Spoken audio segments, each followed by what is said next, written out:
Hi hello friends, എല്ലാവർക്കും മഴതോരും മുൻപേടെ പുതിയൊരു എപ്പിസോഡിലേക്ക് സ്വാഗതം. ഇപ്പൊ നമ്മുടെ വീഡിയോ ആദ്യമായിട്ട് ആരെങ്കിലും കാണുന്നുണ്ടെങ്കിൽ വീഡിയോ ഇഷ്ടമാണെന്ന് വെച്ചാൽ ഒന്ന് ലൈക്കും ഹൈപ്പും ചെയ്ത് സപ്പോർട്ട് ചെയ്യാം. അങ്ങനെ അലീന ആഗ്രഹിച്ചതുപോലെ തന്നെ അവളുടെ സഹോദരങ്ങളെല്ലാം അവളെ ചേച്ചിയായിട്ട് അംഗീകരിക്കാനും സ്നേഹിക്കാനും തുടങ്ങുകയാണ്. രോഹിത്തിന്റെ അസുഖം മാറുന്നതിനോടൊപ്പം തന്നെ ആ വീട്ടിൽ വൈജയന്തി ഒഴികെ ബാക്കി എല്ലാവരും അലീനയെ സ്നേഹിച്ചു തുടങ്ങും.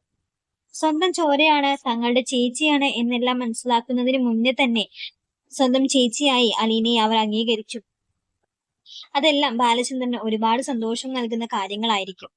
പക്ഷേ എല്ലാവരും അലീനയെ സ്നേഹിക്കുന്നതും പരിഗണിക്കുന്നതും ഇഷ്ടപ്പെടാത്തത് വൈജയന്തിക്ക് മാത്രമായിരിക്കും. തന്റെ മക്കൾ അലീനയുമായി കഴിയുന്നത് വൈജയന്തിക്ക് തടയണം. അതിന് വൈജയന്തി കണ്ടുപിടിക്കുന്ന മാർഗം എത്രയും പെട്ടെന്ന് താൻ കണ്ടുപിടിച്ച് വീട്ടിലേക്ക് മാറുക എന്നുള്ളതായിരുന്നു. വൈജയന്തിയോടൊപ്പം മാറി താമസിക്കാൻ ബബിതയ്ക്കും രോഹിത്തോ തയ്യാറായിരുന്നില്ല. വൈജയന്തി അലീനയെയും ബാലചന്ദ്രനെയും പറ്റി പറയുന്ന കാര്യങ്ങൾക്ക് വൈജയോട് ശക്തമായി പ്രതികരിക്കാനും രോഹിത്തും ബബിതയും തുടങ്ങിയപ്പോൾ അത് വൈജയെ അപ്പാടെ തളർത്തി കളഞ്ഞു. എന്തിനും തന്റെ കൂടെ ഉണ്ടായിരുന്ന തന്റെ മക്കൾ പോലും തന്നെ തള്ളിക്കളയുന്നു. ആ അഴിഞ്ഞാട്ടക്കാരിക്ക് വേണ്ടി തന്നോട് തർക്കിക്കുന്നു, തള്ളിപ്പറയുന്നു. ഇതിനൊന്നും ഞാൻ സമ്മതിക്കില്ല. ഈ വൈജയന്തി ആരാണെന്ന് എല്ലാവരും കാണാൻ പോകുന്നതേ ഉള്ളൂ. വൈജ മനസ്സിൽ പിറുപിറുത്തു. തന്റെ അരിശം മുഴുവൻ ബാലചന്ദ്രനോട് തീർക്കാൻ ബാലചന്ദ്രന്റെ മുറിയിലേക്ക് വൈജയന്തി ഇടിച്ചു കയറി. പെട്ടെന്നുള്ള വൈജയുടെ ആ വരവ് ബാലചന്ദ്രൻ ഒരിക്കലും പ്രതീക്ഷിച്ചതല്ല. എന്തിനാണാവോ മഹാറാണി ഇങ്ങോട്ട് വന്നത്? എന്തെങ്കിലും ഉണ്ടെങ്കിൽ അടിയൻ അങ്ങോട്ട് വരുമായിരുന്നല്ലോ. നിങ്ങൾ എന്നെ പരിഹസിക്കാണോ? ഏയ്, നിങ്ങളൊക്കെ വലിയ കുടുംബക്കാരല്ലേ, അതുകൊണ്ട് പറഞ്ഞതാണ്. അത് വൈജയ്ക്ക് ഒട്ടും ഇഷ്ടപ്പെടുന്നില്ല. വളരെ ദേഷ്യത്തോടെ വൈജയന്തി ബാലചന്ദ്രനെ നോക്കി. എനിക്ക് എന്റെ മക്കളെ വിട്ടു തരണം. അതിന് ഞാൻ ആരെയും പിടിച്ചു വെച്ചിട്ടൊന്നുമില്ലല്ലോ.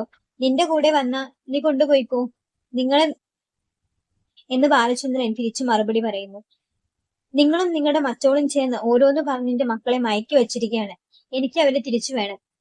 അവരെയും കൊണ്ട് എനിക്ക് വീട് വിടണം എന്നെല്ലാം വൈജയന്തി പറഞ്ഞു തുടങ്ങിയപ്പോൾ ബാലചന്ദ്രന് അരിശം ഏറി. വാക്കുകൾ സൂക്ഷിച്ചുപയോഗിച്ചില്ലെങ്കിൽ താൻ എന്നെ എന്ത് ചെയ്യുമടോ? വൈജയന്തി കാലി തുള്ളിയതുപോലെ ബാലചന്ദ്രനോട് ചോദിക്കുന്നു. ബാലചന്ദ്രൻ പറയുന്നുണ്ട് അപ്പോ, വൈജയ്, ഞാൻ നിന്നോട് ഒരു വഴക്കിന് വരുന്നില്ല. എനിക്ക് കുറച്ച് മനസ്സമാധാനമാണ് വേണ്ടത്. നീയും നമ്മുടെ മക്കളും ചേർന്ന് എനിക്ക് തന്നിട്ടില്ല. ഇനി കുറച്ചു കാലങ്ങളും എനിക്ക് മനസ്സമാധാനം വേണം. നീ ഇപ്പൊ എന്തിനാണ് ഇങ്ങോട്ട് വലിഞ്ഞു കയറി വന്നത്? നിന്റെ കൂടെ രോഹിത്തും ബബിതയും വരികയാണെന്ന് നീ കൊണ്ടുപോയിക്കോ. നിന്നോട് ഈ വീട്ടിൽ താമസിക്കണമെന്ന് ഞാൻ നിർബന്ധം പിടിച്ചിട്ടില്ലല്ലോ. നിനക്ക് ഇഷ്ടമുള്ള പോലെ നീ എവിടെ അണിച്ചു പോയി താമസിച്ചു. എനിക്കൊരു പരാതി അതിലില്ല. നിന്റെ സഹോദരങ്ങളാണ് നിന്നെ ഇവിടെ കൊണ്ടുവന്നാക്കിയത്. നീ അവരോട് പോയി ചോദിക്കുക, അല്ലാതെ എന്നോടല്ല കുറയ്ക്കാൻ വരേണ്ടത്. മനസ്സിലായോ? നീ എന്തൊക്കെ പറഞ്ഞാലും ഇനി എന്തൊക്കെ ചെയ്താലും അലീന എന്നും ഈ വീട്ടിൽ തന്നെ ഉണ്ടായിരിക്കും. അത് നീ വിചാരിക്കുന്ന ഒരു രീതിയിലായിരിക്കില്ല. അത് നിനക്ക് മനസ്സിലായിട്ടില്ലെങ്കിലും രോഹിത്തിനും ബബിതയ്ക്കും കൃഷ്ണമോൾക്കും മനസ്സിലായിട്ടില്ല. അതുകൊണ്ടാണ് അവര് നിന്റെ കൂടെ വരാതിരിക്കുന്നത്. ഇനിയെങ്കിലും സ്വയബുദ്ധി ഉപയോഗിച്ച് അതൊക്കെ ഒന്ന് മനസ്സിലാക്കാൻ ശ്രമിക്കുക. എനിക്ക് കുറച്ച് ജോലികളുണ്ട്. ഒന്ന് ഈ മുറിയിൽ നിന്ന് ഇറങ്ങി തന്ന അത്രയും സമാധാനമായിരിക്കും എന്നൊക്കെ ബാലചന്ദ്രൻ ദേഷ്യം വന്നപ്പോൾ തന്നെ പറയുന്നുണ്ട് കേട്ടോ. അപ്പൊ വൈജയന്തിക്ക് അത് ആകെ ഇറിറ്റേഷൻ ആവുന്നുണ്ട്. വൈജയന്തി പറയുന്നുണ്ട്, അല്ലെങ്കിലും ഞാൻ ഇവിടെ താമസിക്കാൻ വന്നതൊന്നല്ല. നിങ്ങൾക്കറിയാലോ ഞാൻ എങ്ങനത്തെ ഒരു വീട്ടിലാണ് ജനിച്ചിരിക്കുന്നതെന്ന്. ആ വീടിന്റെ പടിക്കൽ വന്ന് നിൽക്കാൻ പോലും യോഗ്യത ഇല്ലാത്ത ആളായിരുന്നു നിങ്ങള്. നിങ്ങളുടെ കല്യാണാലോചന വന്നപ്പോ തന്നെ ഞാൻ എന്റെ വീട്ടുകാരോട് പറഞ്ഞതാണ് എനിക്കിത് വേണ്ടാന്ന്. എന്നിട്ട് എല്ലാവരും കൂടി എന്റെ തലയിൽ കെട്ടിവെച്ച് തന്നതാണെന്നൊക്കെ പറഞ്ഞ് പഴങ്കഥകൾ ഇങ്ങനെ പുരാണങ്ങളൊക്കെ പറയാൻ തുടങ്ങിട്ടോ. അത് ബാലചന്ദ്രൻ ഒരിക്കലും പിടിക്കുന്നുണ്ടായിരുന്നില്ല. കാരണം ബാലചന്ദ്രനെ അത്രയും താഴ്ത്തി കിട്ടിയ പോലെ വൈജയന്തി ഒരു പണക്കാരിയായിരുന്നു.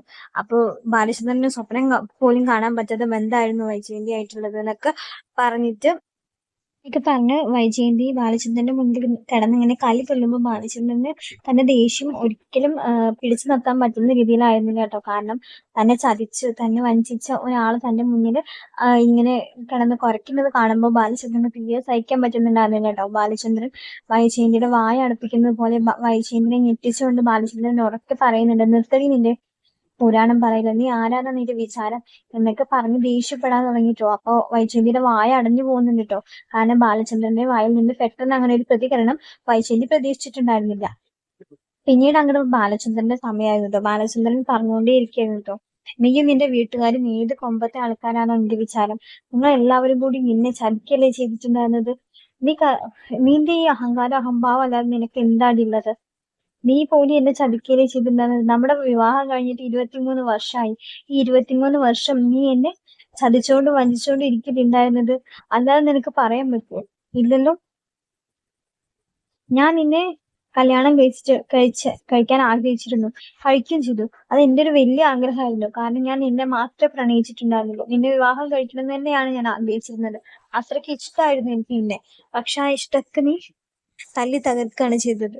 മറ്റൊരാളെ പ്രണയിച്ച് അയാളുടെ കൂടെ കഴിയുകയും ചെയ്ത നിന്നെ ഒരു മറ്റൊരാളുടെ വിഴുപ്പാണ് ഞാൻ ചുമക്കുന്നതെന്ന് ഞാൻ മനസ്സിലാക്കാൻ കുറെ കാലം വൈകിപ്പോയി എന്നൊക്കെ പറഞ്ഞ് ബാലചന്ദ്രൻ തുടങ്ങുമ്പോ തന്നെ വൈജയന്തി കാര്യം മനസ്സിലായി തുടങ്ങുന്നുണ്ടായിരുന്നു. അപ്പൊ എന്ത് ചെയ്യണം, എന്ത് മറുപടി പറയണം എന്നറിയാതെ വൈജയന്തി പരുങ്ങാൻ തുടങ്ങിട്ടോ. നീയും നിന്റെ അച്ഛനും നിന്റെ ആങ്ങളമാരും എല്ലാവരും കൂടി എന്നെ എന്റെ കുടുംബത്തിനെ ചതിക്കായിരുന്നു. നിന്നെ മാത്രം മനസ്സിൽ വെച്ചുകൊണ്ട് നടന്നിരുന്ന എന്നെ പോലും നീ ചതിച്ചില്ലേ? ആഗ്ര പോലെ ഒരു സ്ഥലത്ത് പോയി വ്യഭിചരിച്ച് നടന്നിരുന്ന നീ എന്നെ പോലെ ഒരാളെയൊന്നും നിനക്ക് സ്വപ്നം കാണാൻ പോലും പറ്റില്ലായിരുന്നു. അങ്ങനെ എന്റെ ഭാര്യയായി വന്ന് എന്റെ മക്കളെയും ചതിക്കല്ലേ നീ ചെയ്തത്? എന്റെ വീട്ടുകാരെ ചതിക്കല്ലേ ചെയ്തത്? എന്നിട്ട് ഇപ്പൊ നീ വലിയ മഹത്തായ വ്യക്തി, ഞങ്ങളൊക്കെ താഴ്ന്ന ആൾക്കാരും അല്ലേ? നീ എന്താണ് വിചാരിച്ചിരുന്നത്? നീ പറയുന്നത് എല്ലാം കേട്ട് അനുസരിച്ച് നിന്റെ മുന്നിൽ ഉച്ചാനിച്ച് നിൽക്കുന്ന ഒരാളാണ് എന്നും ബാലചന്ദ്രൻ എന്നാണോ വിചാരിച്ചിരുന്നത്? എന്നാ നിനക്ക് തെറ്റി. ഇനി ഞാൻ പറയുന്നത് പോലെ എനിക്ക് ഈ കുടുംബം നടക്കുക. നിനക്ക് വേണമെങ്കിൽ വീട്ടിൽ നിന്ന് ഇറങ്ങി പോവാം. അന്ന് ഞാൻ നിന്റെ കാര്യങ്ങളെല്ലാം മനസ്സിലാക്കി അന്ന് നീ എന്റെ ഭാര്യ എന്ന പദവിയിൽ ഞാൻ നിന്നെ മറന്നിരിക്കുന്നു. നീ എനിക്കിനി ഭാര്യയായിട്ട് വരില്ല. ഞാൻ നിന്റെ ഭർത്താവും അല്ല. അതിലെനിക്ക് സന്തോഷമുള്ളൂ. കാരണം 23 വർഷം എന്നെ ചതിക്കുകയും വഞ്ചിച്ചും ചെയ്ത ഒരു പെണ്ണിനി എനിക്ക് എന്റെ ഭാര്യയായിട്ട് വേണ്ട. മറ്റൊരുത്തന്റെ കൂടെ കഴിഞ്ഞിരുന്ന ഒരുവള്. അതൊന്നും ഒരാൾക്ക് സഹിക്കാൻ പറ്റുന്ന കാര്യമല്ല. നീ ആഗ്രയിൽ പോയിട്ട് 2 വർഷം അവിടെ താമസിച്ച് സ്റ്റാൻലി പറഞ്ഞ ഒരാളുടെ കൂടെ താമസിച്ച കാര്യങ്ങളെല്ലാം എനിക്ക് വ്യക്തമായിട്ട് അറിയാം. ഇനി നിനക്ക് എന്തെങ്കിലും പറയാനുണ്ടോ? നീ എന്ന് ഡിവോഴ്സ് പെറ്റീഷൻ ഫയൽ ചെയ്യുന്നു അന്ന് നാട്ടുകാരെ വിളിച്ചു വരുത്തി ഞാൻ എന്റെ ഭാര്യനെ ഡിവോഴ്സ് ചെയ്യാനുള്ള കാരണങ്ങൾ പറയും. അന്ന് നീയും നിന്റെ വീട്ടുകാരും മാറും. അത് കാണണം നിനക്ക്. എന്നെ കൊണ്ട് നീ അതൊന്നും ചെയ്യിക്കരുത്. അടങ്ങി ഒതുങ്ങി ഞാനൊരു പാത്തിരിക്കുകയാണ്. ഇനി മേല എന്റെ മെക്കിട്ട് കയറാൻ വന്നു കഴിഞ്ഞ വൈജയ് ഞാൻ ആരാണെന്ന് നീ മനസ്സിലാക്കും. ഇത്രയും കാലം നീ കണ്ട നെടുമ്പുരയ്ക്കൽ ബാലചന്ദ്രനെ ആയിരിക്കില്ല പിന്നെ നീയും മക്കളും കാണാൻ പോകുന്നത്. ഒരു കുടുംബം നിലനിൽക്കുന്നത് എങ്ങനെ, നാട്ടുകാരുടെ മുന്നിൽ നാണം കെടാതെ എങ്ങനെ നിലനിൽക്കണമെന്ന് നീ ചിന്തിച്ചോ? ഇനിയും ഈ കുടുംബത്തിനെയും അലീനേനെയും ഒക്കെ ചവിട്ടി താഴ്ത്താനാണ്, എന്നെ അലീനേനെയും വെച്ച് പല കഥകൾ പറഞ്ഞുണ്ടാക്കാനാണ് നീ തീരുമാനിച്ചിരിക്കുന്നെങ്കിൽ എനിക്കും പലതും പറയേണ്ടി വരും പലരുടെ മുന്നിൽ. അന്ന് നീ നാളും. പിന്നെ ഒരാളുടെ മുന്നിൽ നിനക്ക് ഈ തല ഉയർത്തി നിന്ന് സംസാരിക്കാൻ പറ്റില്ല. മനസ്സിലായോ? ഇതൊക്കെ ഞാൻ മറച്ചു വെച്ചിട്ട് എന്റെ സഹോദരങ്ങൾക്ക് അറിയാം. ഗംഗേട്ടനും ശിവേട്ടനും രാജീവിനും എല്ലാവർക്കും അറിയുന്ന സത്യങ്ങളാണ്. അതെല്ലാം മനസ്സിലാക്കിയത് കൊണ്ട് തന്നെയാണ് അവർ എന്റെ കൂടെ നിൽക്കുന്നതും നിന്നെ ഇവര് വീണ്ടും ഇവിടെ കൊണ്ടുവന്നാക്കിയതും.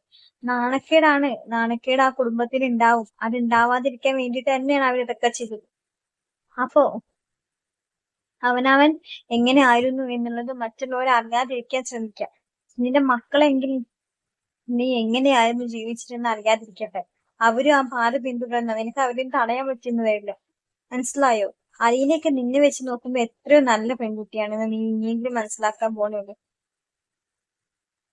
അലീന ആരാണെന്നും കൂടി മനസ്സിലാക്കിയാ നീ എങ്ങനെയാണ് പ്രതികരിക്കാന്നും പറയാൻ പറ്റില്ല. കണ്ടവന്റെ കൂടെ കടക്കം വെപ്പിച്ചിരിക്കുകയും ചെയ്തിരുന്ന ഒരാള് ഇപ്പൊ പുണ്യവതിയായിട്ട് ബാക്കിയുള്ളവരെ ഉപദേശിക്കാൻ നടത്തുന്നു. നാളല്ലല്ലോ നിനക്ക്. നിന്റെ അഹങ്കാരം അഹംഭാവം ആദ്യം എടുത്തു കളയും. എന്നിട്ട് ഒരു സ്ത്രീ ആയിട്ട് ജീവിക്കാൻ തുടങ്ങും. മക്കളെയൊക്കെ സ്നേഹിക്കാൻ തുടങ്ങും. അങ്ങനെയെങ്കിലും ചെയ്ത പാപങ്ങൾ മാറട്ടെ.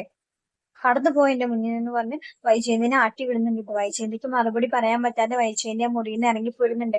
കാരണം തനിക്ക് ഉത്തരങ്ങളില്ല, ഉത്തരം പറയാൻ പറ്റില്ല. കാരണം താൻ ചെയ്തു വെച്ച കാര്യങ്ങളെല്ലാം ബാലചന്ദ്രൻ മനസ്സിലാക്കിയിരിക്കുന്നു.